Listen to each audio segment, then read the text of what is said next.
Beleza. Então, Hum. a gente se apresenta, né? Aqui sou eu, mamãe do Garuda. Estou aqui como mãe, né? Como aquela que tem. Todos nós somos mães, né? E estou aqui para dialogar um pouco das minhas dificuldades com vocês, né? Aline e Monique, e para estabelecer esse diálogo aí. Vamos junto. Fiz minha apresentação aí. Beleza. Eu sou Monique, sou a mãe do Leon, estou estudando disciplina positiva e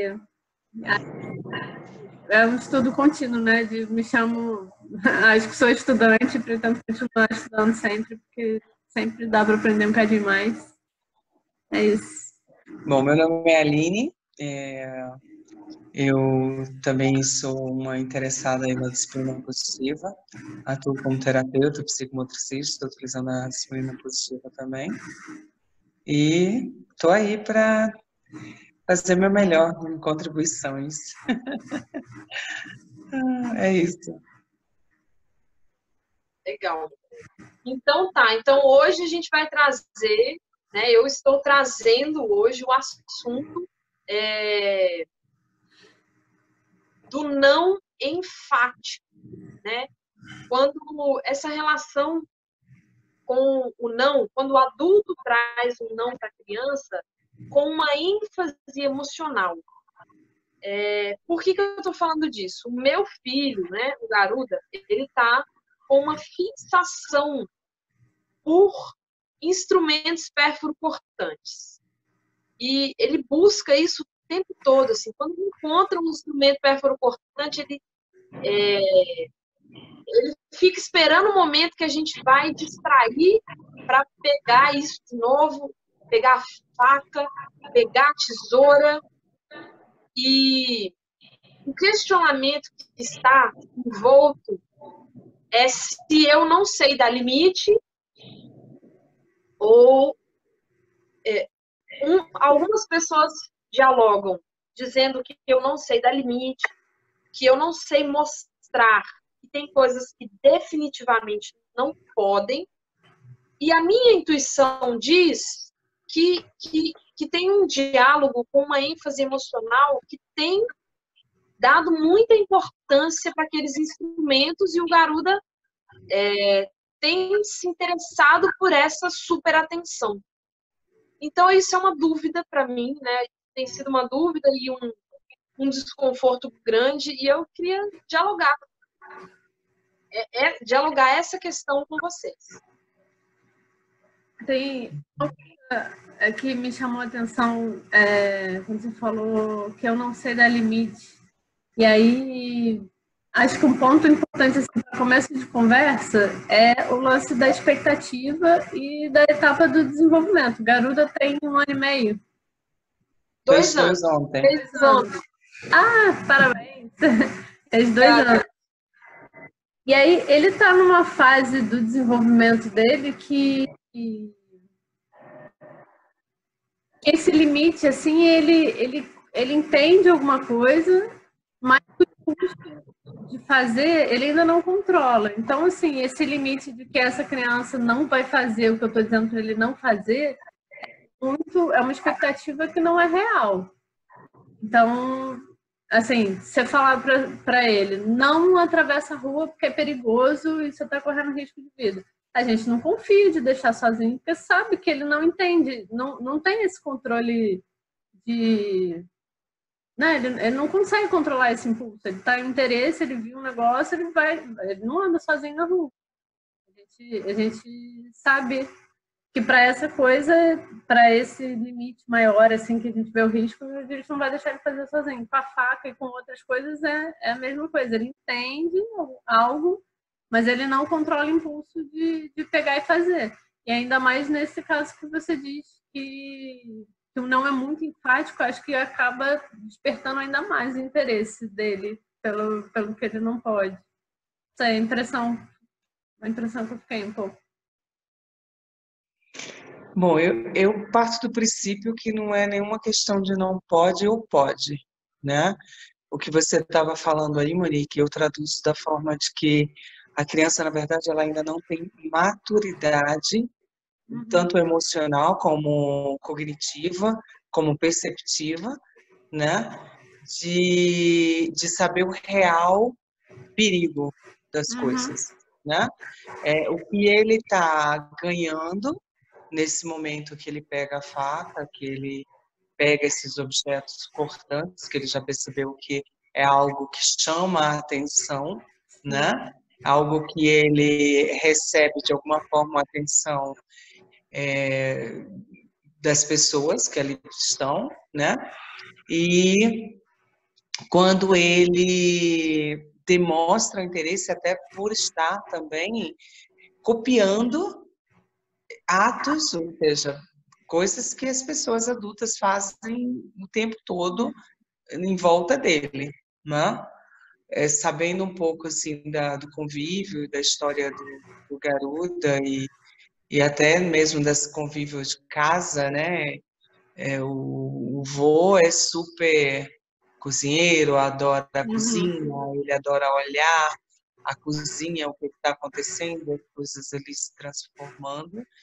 E ele tem a curiosidade, ele está nesse processo de descoberta, ele tem a curiosidade de usar, nesse momento, este objeto, e daqui a pouco vai ser outro objeto. Sim. Agora, dependendo da ênfase que é dado para esses objetos que ele está por vir a descobrir, né, é que vai dando esse peso do que o adulto não dá conta, né?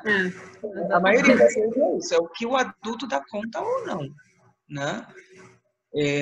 Eu já tive momentos dele brincar com objetos cortantes, né, na minha presença, por exemplo, e eu estar ali mostrando para ele como fazer, né, e qual o cuidado, e ele, inclusive, até se desinteressar rápido, pelo fato de ter o contorno de que tudo bem, mas nós vamos fazer isso dessa maneira, com esse contorno, o limite é esse, né?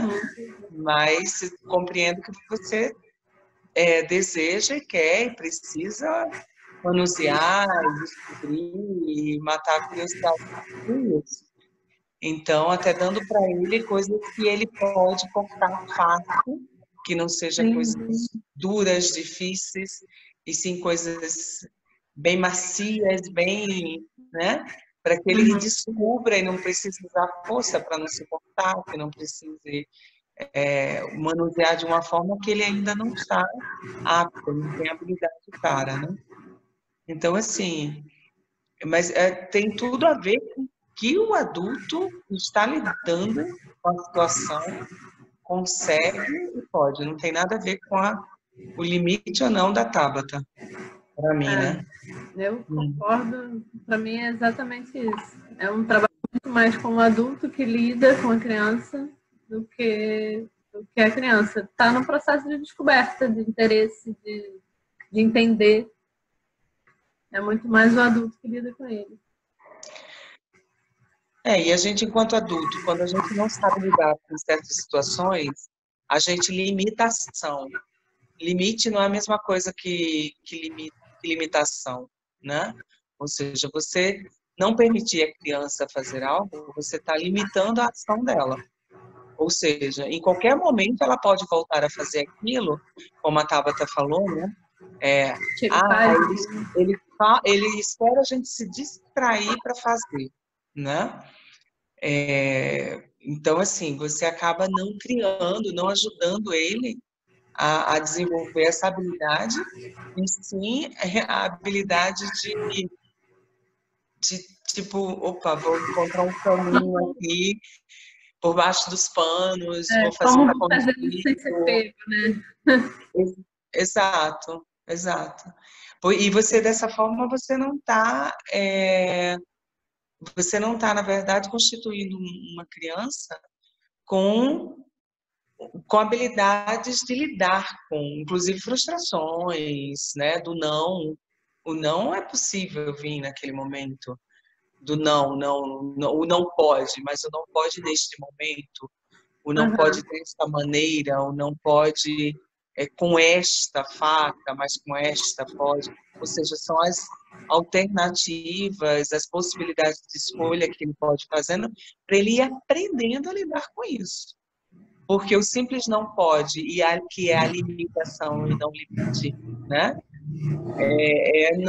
Tipo assim, afastar ele do perigo naquele momento, mas para que talvez daqui a algum momento ele se depare com aquele perigo e não vai saber o que fazer. Uhum. E aí, saindo um pouco da faca, mas né, compartilhando essa coisa do medo dos adultos, eu isso na relação dos adultos aqui com o meu filho, por exemplo.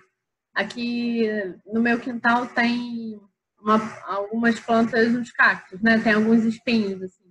E eu lido com ele com uma naturalidade, né? Tipo, ele chega, já mostrei pra ele chegar devagar, encostar o dedo. Aí hoje ele até brinca, assim, ele chega pertinho, bota assim, aí fala, ai, mexe a mãozinha, assim.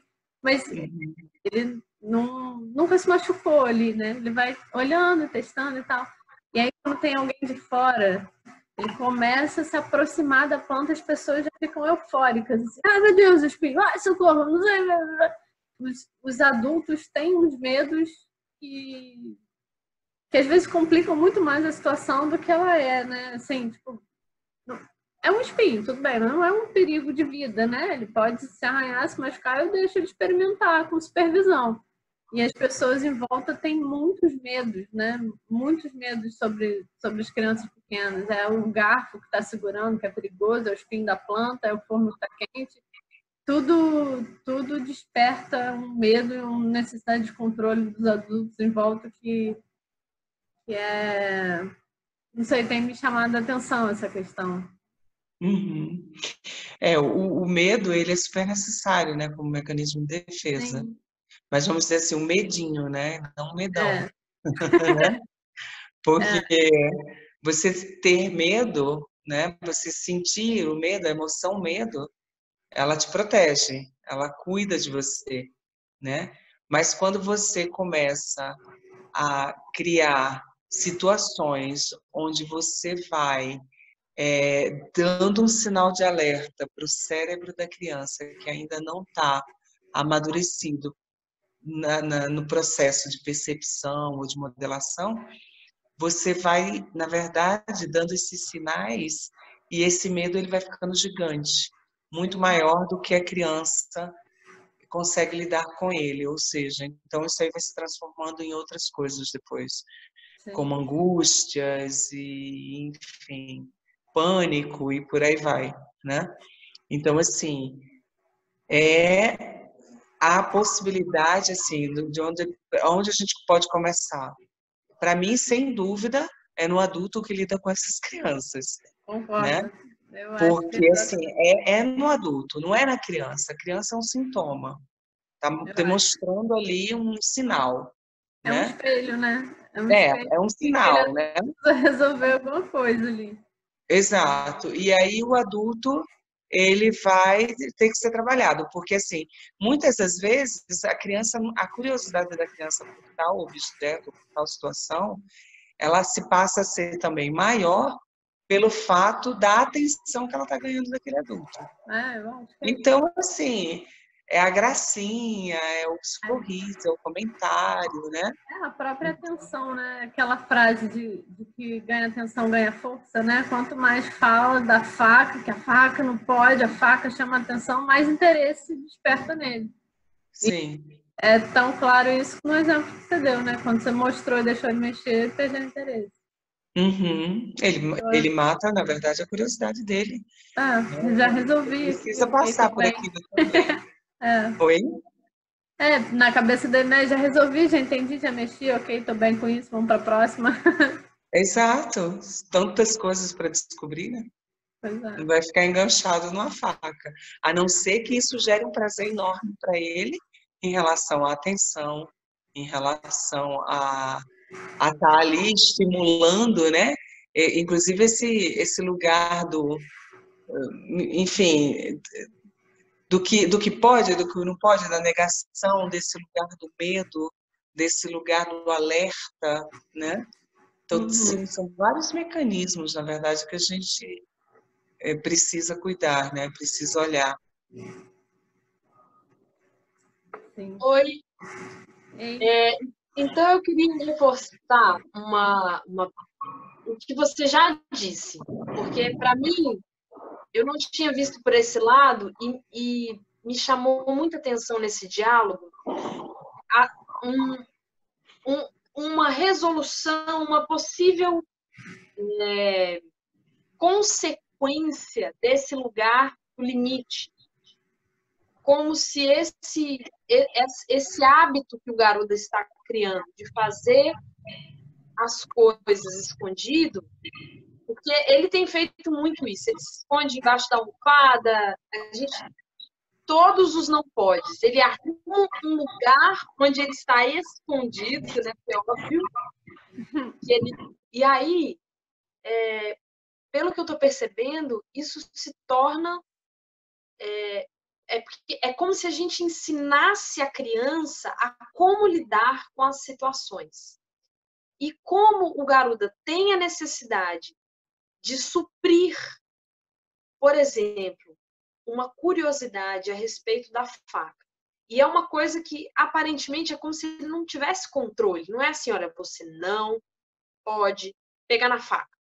E aí ele, né, não é um adulto que você fala, não pode pegar na faca. E o adulto entende, eu não posso pegar na faca, e teoricamente vai embora. Parece que tem um impulso interno nele que ele quer entender o que é aquilo. E isso que a Aline falou é muito verdade. O Eduardo, ele é cozinheiro de mão cheia. Então, a preparação do alimento leva muito tempo. E basicamente o que se escuta é porque é ele cortando o alho, a cebola, o legume. São muitos cortes que ele faz, então, e ele tem diversas facas de diversos tamanhos. Então, realmente, eu percebo o Garuda, né, na minha sensibilidade, eu percebo o Garuda querendo conhecer aquele universo, querendo fazer ele também, assim como qualquer coisa que ele vê a gente fazendo. Ele quer fazer também, né? Mas, pelo que eu entendi desse diálogo, é assim, nós estamos aqui ajudando ele a aprender a lidar com as situações.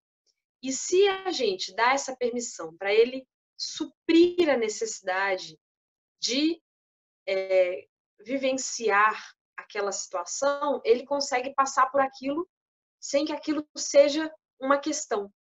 Mas quando a gente não consegue, ele fica encontrando caminhos, atalhos, igual a Aline falou. Interessante isso. Parece que essa limitação está criando um condicionamento extremamente negativo, que é o condicionamento do faço escondido. Porque ninguém vai falar nada, eu vou fazer mesmo. Interessante. É isso mesmo? Como é que tá aí? Passo a bola aí. A criança, assim, para mim, né, assim, para minha prática, para minha observação, para as observações que eu faço com o convívio com as crianças, é por aí. A criança, ela tá no processo de descoberta. A gente precisa também suprir, né, essas curiosidades da criança. A gente precisa acolher essas curiosidades da criança. Porque ao ponto que a gente não acolhe, a gente vai criando, a criança vai criando meios, então ela vai criando outros mecanismos, né, de suprir aquilo. Ela vai dar o jeito dela, né? Então, assim, para mim é essencial que ele seja incluído em alguma situação possível, inclusive possível para esses adultos, né, que estão nesse contexto, que ele possa cortar coisas que ele possa desviar, nem que seja, então, a atenção, então eu não consigo lidar com isso, então vou lavar uma folha de alface, vamos fazer algo que tenha a ver com aquele contexto e buscar, Tabata, disponibilidade nesses adultos que estão junto com ele. Nesse momento, ele precisa de supervisão, né? Eu dou esse nome, supervisão, ou seja, do olhar, do estar junto, e a possibilidade e a disponibilidade do adulto. O adulto precisa estar disponível para essa fase, gente, porque isso passa. Isso não é uma coisa, ele vai aprendendo a lidar e isso vai criando outras possibilidades, outras necessidades. Então, assim, para mim é essencial que isso seja investido, sabe? Porque quando não é investido, é isso, você cria mecanismos de, vou dar um jeitinho, vou fazer escondido, entendeu? Vou dar meu jeito. Porque ele está numa fase super latente de descoberta, de querer copiar o adulto que está fazendo as coisas. Então, assim, para mim é isso. Eu fico com essa fala. Obrigada. Acho que a gente pode trocar o tópico e encerrar aqui esse e aí pensar nos próximos.